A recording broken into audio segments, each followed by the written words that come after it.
Evia dari kelas 12 PDB 2, nomor absen 28.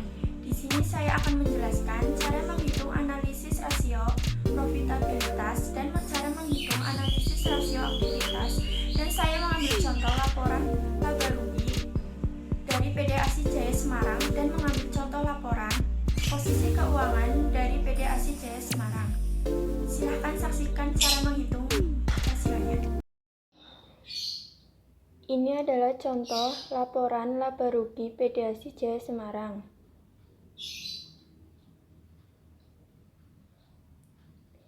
Ini adalah contoh laporan posisi keuangan PT ASI Jaya Semarang.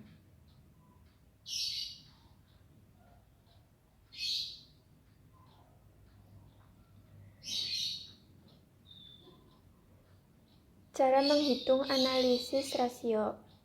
Yang pertama, rasio profitabilitas PT ASI Jaya Semarang.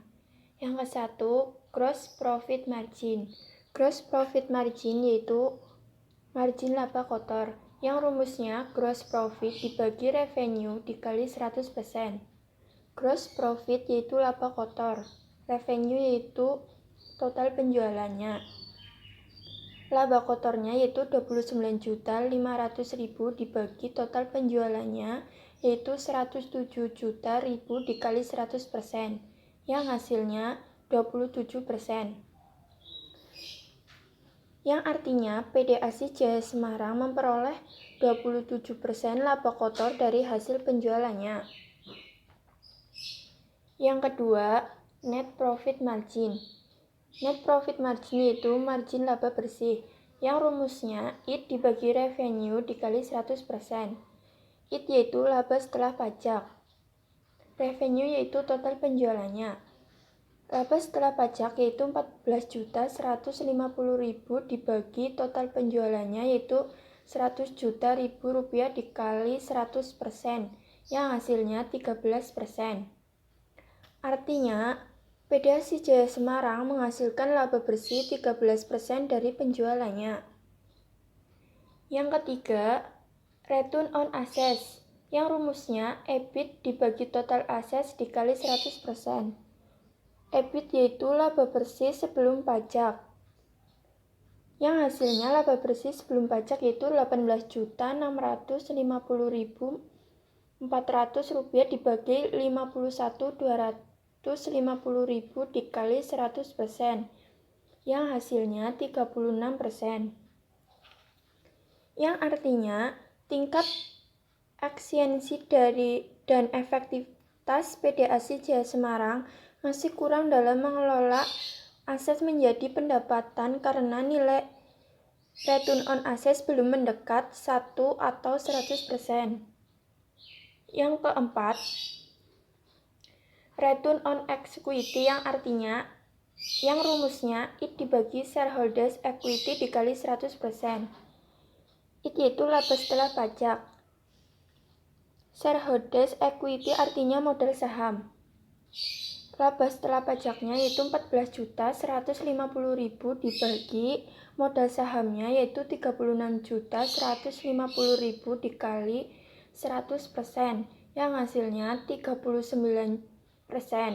Yang artinya tingkat efisiensi dan efektivitas PT ASI Jaya Semarang masih kurang dalam mengelola ekuitas menjadi pendapatan karena nilai return on equity belum mendekati 1 atau 100%. Yang kelima, return on sales, yang rumusnya EBIT dibagi revenue dikali 100%. EBIT yaitu laba bersih sebelum pajak, yang hasilnya 18.650.400 rupiah dibagi total penjualannya yaitu 107 juta rupiah dikali 100%, yang hasilnya 17%.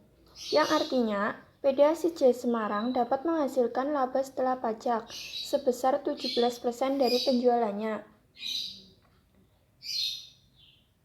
Yang kedua, menghitung rasio aktivitas PT ASI Jaya Semarang. Yang pertama, total assets turnover atau perputaran aset, yang rumusnya net sales dibagi total assets. Net sales yaitu penjualan, total penjualan. Total penjualannya yaitu 107 juta ribu dibagi total aset 51 juta 250 ribu yang hasilnya 2,1 kali. Yang dapat diketahui bahwa perputaran aset PT ASI Jaya Semarang sebesar 2,1 kali dalam satu periode. Yang kedua, akun receivable turnover atau perputaran piutang, yang rumusnya net credit sales dibagi average akun receivable. Net credit sales yaitu penjualan kredit, average akun receivable yaitu piutang.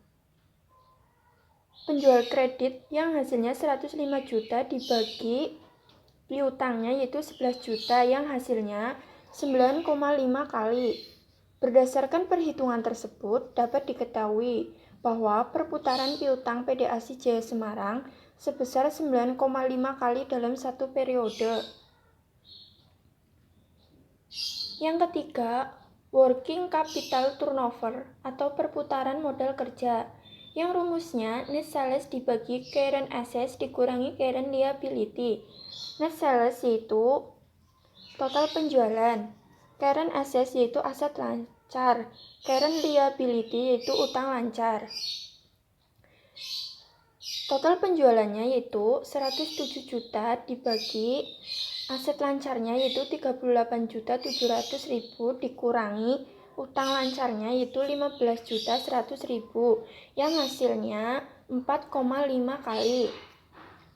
Berdasarkan perhitungan tersebut dapat diketahui bahwa perputaran modal kerja PT ASI Jaya Semarang sebesar 4,5 kali dalam satu periode. PT ASI Jaya Semarang sudah cukup efisien dalam mengelola modal kerjanya. Yang keempat, inventory turnover, yang rumusnya cost of goods sold dibagi average inventory. Cost of goods sold-nya yaitu 64 juta dibagi average inventory-nya yaitu 18 juta yang hasilnya 3,5 kali. Berdasarkan perhitungan tersebut dapat diketahui bahwa perputaran persediaan barang dagang PT ASI Jaya Semarang sebesar 3,5 kali dalam satu periode. Nilai tersebut tergolong cukup rendah sehingga adanya kecenderungan penumpukan persediaan pada gudang karena rendahnya tingkat penjualannya. Sekian dari saya cara menghitung analisis rasio profitabilitas dan juga cara menghitung analisis rasio aktivitas dari laporan posisi keuangan dan laporan laba rugi. Semoga bermanfaat. Sekian dari saya, wabillahi taufiq wal hidayah. Wassalamualaikum warahmatullahi wabarakatuh.